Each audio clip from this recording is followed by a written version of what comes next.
Hi అండి. Welcome to my morning mini vlog. పొద్దున్నే first లేచి ఫ్రెషన్ అప్ అయ్యి కొంచెం హెయిర్ కోమ్ చేసుకొని బొట్టు పెట్టుకున్నాక నా మార్నింగ్ ఇంటి పనులనేవి స్టార్ట్ చేస్తాను. సో ఫస్ట్ వచ్చి ఏదేమైనా సరే బెడ్ అప్పటికప్పుడే సర్దుకుంటే బెస్ట్ అనమాట. అది సర్దుకుంటేనే ఇల్లు మొత్తం క్లీన్ చేసేలా అనిపిస్తుంది. సో అది సర్దుకున్నాక మార్నింగ్ బ్రేక్ఫాస్ట్లో కానీ నైటే మినపగుళ్ళు నానబెట్టాను ఇడ్లీ చేద్దామని.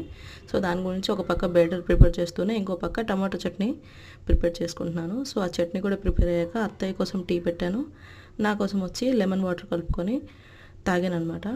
సో అది తాగాక అత్తయ్య నా హెయిర్కి కొంచెం డై చేయు అంటే ఆ డై చేశాక ఇల్లు మొత్తం ఒకసారి తుడుచుకొని నీట్గా మాప్ పెట్టేసుకున్నాను. మాప్ పెట్టాక మంచిగా స్నానం చేసుకొని పూజ పెట్టుకున్నాక ఇంకేముంది బ్రేక్ఫాస్ట్లోకి వెళ్ళిపోయాను. అప్పుడే 10 అయిపోయింది అనమాట టైం పనులన్నీ చేసేటప్పటికి. సో వేడివేడిగా ఇడ్లీ ఎంజాయ్ చేస్తూ మా హస్బెండ్తో కాల్ మాట్లాడుతూ బ్రేక్ఫాస్ట్ అయితే తినేసాను. బ్రేక్ఫాస్ట్ తినాక మరేముంటాయి, గిన్నెలు ఉంటాయి కదా, వచ్చిన గిన్నెలు క్లీన్ చేసి నా మార్నింగ్ అయితే ల్యాండ్ చేశాను.